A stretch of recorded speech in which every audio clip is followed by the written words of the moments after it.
O Senhor esteja convosco.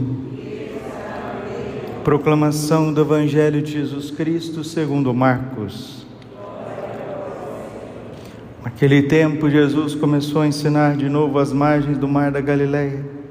Uma multidão muito grande se reuniu em volta dele, de modo que Jesus entrou numa barca e se sentou. Enquanto a multidão permanecia junto às margens, na praia, Jesus ensinava-lhes muitas coisas em parábolas. Em seu ensinamento dizia-lhes: escutai, o semeador saiu a semear. Enquanto semeava, uma parte da semente caiu à beira do caminho. Vieram os pássaros e a comeram. Outra parte caiu em terreno pedregoso, onde não havia muita terra. Brotou logo, porque a terra não era profunda, mas quando saiu o sol, ela foi queimada, e como não tinha raiz, secou. Outra parte caiu no meio dos espinhos. Os espinhos cresceram, sufocaram, e ela não deu fruto.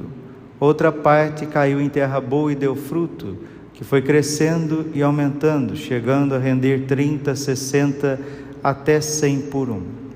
E Jesus dizia: quem tem ouvidos para ouvir, ouça. Quando ficou sozinho, os que estavam com ele junto com os 12 perguntaram sobre as parábolas. Jesus lhes disse: a vós foi dado o mistério do reino de Deus. Para os que estão de fora, tudo acontece em parábolas, para que olhem, mas não enxerguem, escutem, mas não compreendam, para que não se convertam e não sejam perdoados. E lhes disse: vós não compreendeis esta parábola? Então como compreendereis todas as outras parábolas? O semeador semeia a palavra. Os que estão à beira do caminho são aqueles nos quais a palavra foi semeada. Logo que a escutam, chega Satanás e tira a palavra que neles foi semeada.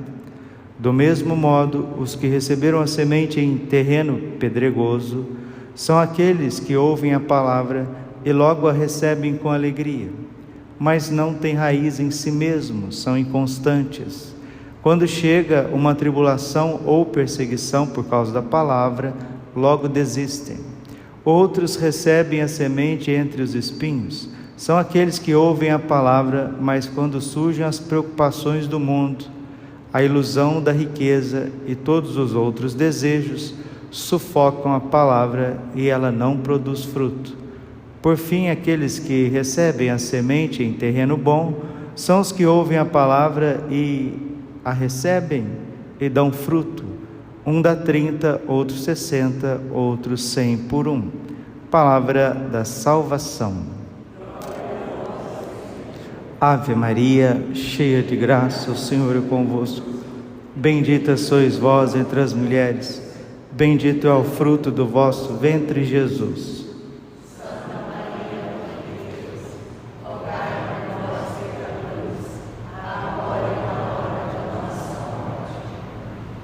Vinde, Espírito Santo, vinde por meio da poderosa intercessão do Imaculado Coração de Maria, vossa amadíssima esposa. Podemos sentar um pouquinho. Jesus, manso e humilde de coração. Um dia um jovem chegou ao Santo Padre Pio de Pietrelcina e disse: padre, eu quero ser padre. Aí o Padre Pio olhou para ele assim, né? Quero ser padre? Não, quero ser santo. Padre Pio, eu quero ser santo. Não queria ser padre, não, queria ser santo. Padre, eu quero ser santo. Ah, você quer ser santo?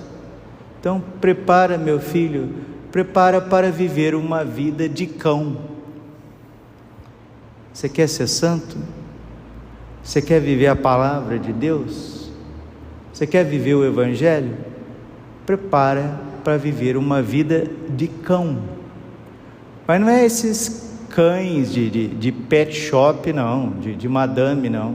Isso até eu quero ser, né? Se quiser ser esse cachorrinho de madame aí, hoje cachorro de madame recebe mais dignidade do que um ser humano, né? É banho, é tosa, é médico, veterinário. suplemento, passeio, não pode estressar. Não é esse tipo de cão que o Padre Pio está falando. É cachorro de rua, de porta de igreja, de estrada. Não tem aonde ficar. O cachorro chega num lugar, às vezes é bem acolhido, às vezes não é mal acolhido. Às vezes ele é chutado, às vezes ele é incompreendido, às vezes taca pedra nele, às vezes sai com um pontapé em cima dele, dá o que tem, o resto.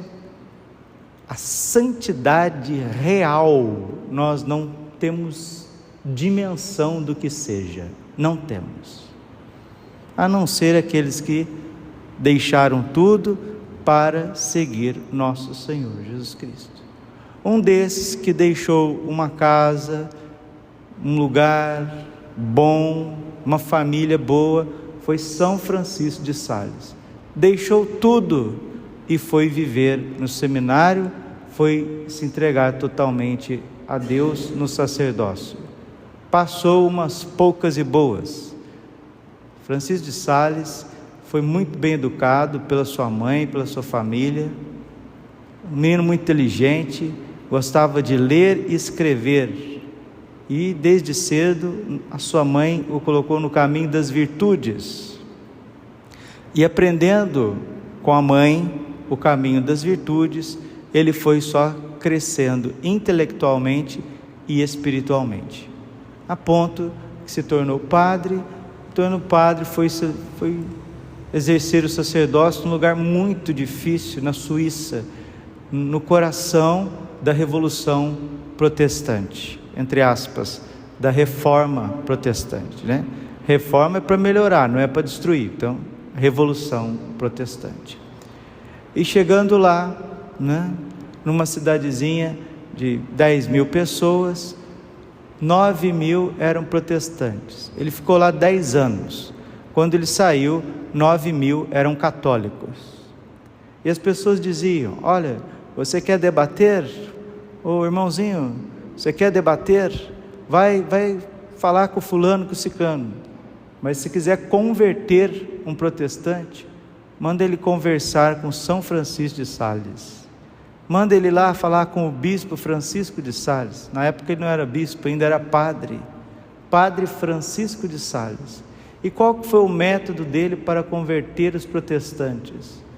Ele foi domando o seu temperamento, porque Francisco de Sales é de um temperamento colérico, um homem muito enérgico, um homem muito direto, que sabe fazer as coisas e faz muito bem, e por isso não tem muita tolerância com a lentidão e a má vontade dos outros, porque isso aí é para crucificar a gente em vida, né? As pessoas que são, eu não sou colérico, você é colérico? Não, eu sou sanguíneo, não sou colérico. Não, você é? Então tá bom, se você quer que eu seja, então pronto, parabéns para você. Então, São Francisco de Sales começou a domar a si mesmo, começou a fazer penitência, começou a controlar o seu temperamento, e começou a ter mais paciência, tolerância com o próximo. Só que o colérico autêntico, ainda mais quando ele está ordenado em Deus, para as coisas de Deus, para o serviço de Deus, é complicado, porque muitas vezes um padre colérico, um homem colérico virtuoso, é mais difícil de domar do que um colérico que não é tão virtuoso. E mesmo no caminho da virtude, dos sacramentos, da oração, ele percebia que o seu temperamento queria sufocá-lo. E para onde que ia aquela energia? Para onde que ia aquela raiva de ver as coisas erradas, de ser insultado, de ser humilhado, de ser vilipendiado, de ser incompreendido e de querer fazer o bem e não ter meios, não tem quem ajude, ou ajudando errado e não querendo ajudar, e aquela coisa toda. E aí ele sentava na sua mesa ali e ficava, para não estourar com os outros, ele pegava e arranhava a sua mesa de trabalho do lado de baixo, Depois foram ver sua mesa de trabalho, o seu lugar que ele ficava, percebia que ali estava tudo arranhado, parecia um leão, um tigre, arranhando ali debaixo, para poder se conter diante da lerdeza e da maldade alheia. E ele foi domando a si mesmo e se tornou, porque ele era muito amigo de São Vicente de Paula, fundador dos vicentinos. São Vicente de Paulo disse: eu nunca vi um homem tão manso, tão bondoso, tão sereno quanto o meu irmão, meu amigo Francisco de Sales. A graça de Deus domou esse tigre, esse leão, e domado pela graça de Deus, ele pôde colocar todos os seus dons e talentos a serviço do próximo. Era uma época muito difícil, que não tinha o que fazer. Ele começou a escrever panfletos, e ele mesmo colocava debaixo da porta das pessoas, ensinando o catolicismo através de panfletos, porque as pessoas não iam na igreja, porque no começo não tinha gente na igreja, porque era tudo protestante.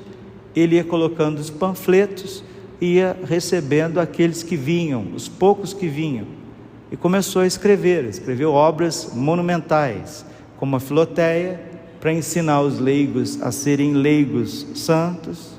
Depois escreveu o Tratado do Amor de Deus, para levar as pessoas para a via unitiva, iluminativa unitiva. Escreveu também as Controvérsias Católicas, né? Esse livro é maravilhoso, onde ele vai refutando todas as heresias, os erros protestantes. E ele foi escreveu também as suas palestras íntimas, que foram transcritas, porque ele ia no convento, no mosteiro, e ali ele falava sobre a união com Deus, a vida de amor com Deus, e as irmãs do mosteiro das Visitandinas transcreveram as palestras de São Francisco de Sales, chamadas palestras íntimas. Foi um homem do amor de Deus, da bondade, o santo da mansidão. Ele antecipa um pouco Santo Afonso de Ligório na questão entre um laxismo e um rigorismo. Ele vai conseguindo achar o meio termo para conduzir as pessoas. E é o primeiro santo que fala assim, de forma categórica, da santidade universal dos leigos e leigas. Por isso São Francisco de Sales, ele foi modelo de padre, de bispo, de evangelizador, de escritor, e se tornou o patrono, o padroeiro dos jornalistas. São João Bosco, nós estamos dentro da novena de São João Bosco. São João Bosco, quando foi fundar os salesianos, ele precisava basear a sua espiritualidade em algum santo. Ele não hesitou, escolheu rapidamente São Francisco de Sales, porque Dom Bosco também sabia do barro que ele era feito. Ele era outro colérico, e ele precisava ter um modelo para ele e para lidar com crianças, né? Porque para lidar com criança, com jovem, se você não tiver uma dose espacial de paciência, você não dá conta. Então ele ia mexer com jovem, educar criança, adolescente, e isso é tudo muito difícil. Então ele precisava de um modelo de paciência, e o modelo de paciência foi São Francisco de Sales. É isso que Deus faz. Deus pega aquilo que é diante dos homens inútil, aquilo que a natureza deixou afetada, e ele vai com paciência e misericórdia moldando até a sua vontade. Que São Francisco de Sales nos ensine o dom da bondade, para termos um coração bondoso. Um dia um protestante foi lá lavar a cara de São Francisco de Sales. Foi porque para o protestante nós somos idólatras, para os protestantes nós seguimos uma religião fundada por Constantino, para o protestante a Igreja Católica acabou se tornando a Babilônia do Apocalipse, né? e aquele monte de coisa, e refuta tudo. É um antagonismo, né? Doutrinal, sacramental do cristianismo, é o protestantismo. E o homem foi lá lavar a cara de São Francisco de Sales no escritório dele, e começou, e falou, e foi falando, foi agredindo com palavras o catolicismo, a igreja, os dogmas, o próprio São Francisco de Sales. E ele já estava mais maduro, mais domado pelo Espírito Santo, e foi olhando para o rosto do protestante, foi olhando, foi sentindo uma profunda compaixão, misericórdia, olhou com bondade, com paternidade. Por fim, o homem não conseguiu provocá-lo, talvez esse era o intuito de Satanás, provocar, gerar contendas. Aí ele começou lá uma crise de histeria. Você não vai falar nada não? Essa coiseira aí, essa igreja, fica aí, tudo errado. Porque o demônio é assim, ele consegue colocar o veneno no coração das pessoas. Na época da Revolução Protestante, o negócio foi tão nocivo que as pessoas simples realmente viam a igreja, viam o clero, viam Roma como se fosse algo assim, totalmente corrupto e idolátrico, e era difícil de refutar isso. E São Francisco de Sales foi olhando para o homem com bondade, com paciência, com bondade, com silêncio, com amor. Deve ter rezado interiormente. Quando vê, o homem começou a se escabelar e dizendo: não vai falar nada, você não é o bispo das palavras, você não é fala alguma coisa. E São Francisco de Sales olhando para ele com bondade, paciência, misericórdia. Aí por fim o protestante gritou: vai ficar aí me olhando com essa cara de bondade, de amor, com esses olhos ternos e mansos e misericordiosos? E o protestante foi ajoelhando nos pés dele e começou a chorar, pediu a conversão, a confissão e o retorno à Igreja Católica. Era assim que ele convertia os protestantes. Que nas nossas relações humanas também a gente possa se revestir da mansidão divina, mansidão do Cordeiro de Deus. Na verdade era a mansidão de Jesus nele. A mansidão de Jesus quer reinar em nós. Razões para estourar nós temos. Dizer que nós não temos razões é mentira. Temos muitas razões para explodir, para dizer todas as verdades. Mas Jesus, na sua paixão, não sei se você percebeu, ele que é a razão de todas as coisas e tem razão de tudo, ali ele perdeu todas as razões por amor. Só o amor faz a gente perder as razões e tolerar e perdoar e prosseguir e deixar passar. Porque se a gente não fizer isso, nós não estamos vivendo o Evangelho. E o Evangelho de Jesus é viver a vida de Cristo, como vimos no domingo passado. A conversão é viver a vida de nosso Senhor Jesus Cristo. E nenhum de nós vai conseguir viver a vida de Cristo sem a meditação, meus irmãos.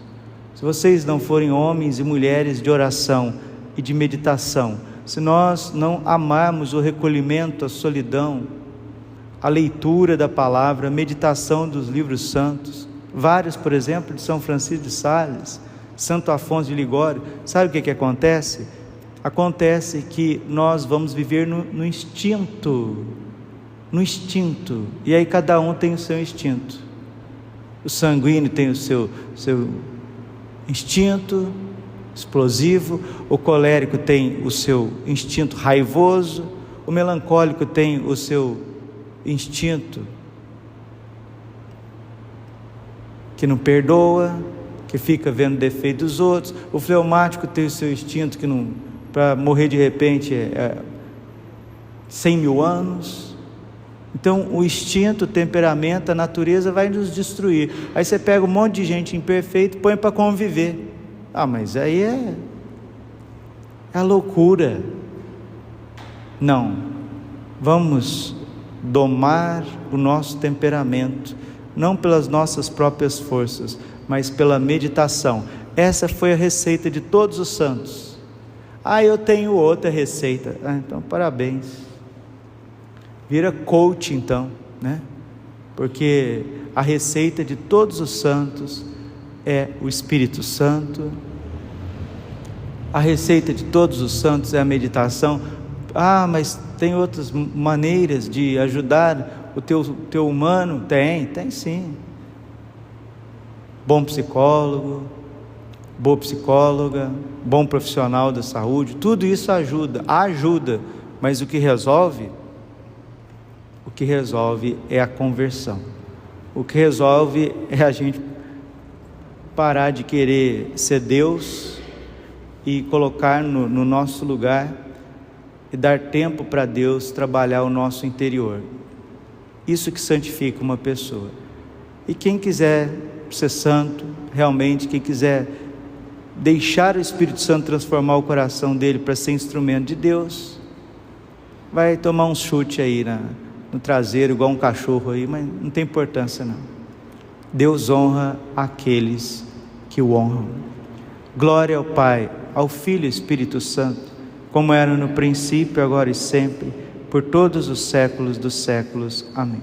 Coração Imaculado de Maria,